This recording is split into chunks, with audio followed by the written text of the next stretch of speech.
এই টিকটকের কন্টেন্টগুলো নিয়ে আপনি কিয়ামতের দিন দাঁড়াবেন, ইউটিউবের ভিডিওসগুলো নিয়ে আপনি কিয়ামতের দিন আল্লাহর সামনে দাঁড়াবেন এবং আপনার কাছে একটা ডিজিটাল আপনার এন্ড্রোস করা একটা আমলনামা দেয়া হবে এবং দেখে আপনি বলবেন মা লি হাযাল কিতাবি লা ইউগাদিরু সাগীরাতান ওয়ালা কাবীরাতান ইল্লা আহসাহা। এটা কেমন আমলনামা?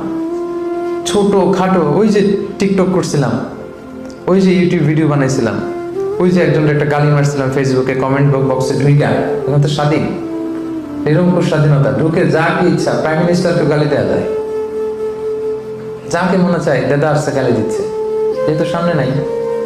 আপনি যেখানে যে কমেন্টস বসিয়েছেন, যেখানে যে টেক্সট করেছিলেন, যেখানে যেটা বলেছেন, যত কন্টেন্ট আপনি ক্রিয়েট করেছেন, এগুলো সব আপনার আমল নামায় সেদিন তুলে দিবে কে? আওয়াজ করে বলেন, তুলে দিবে কে?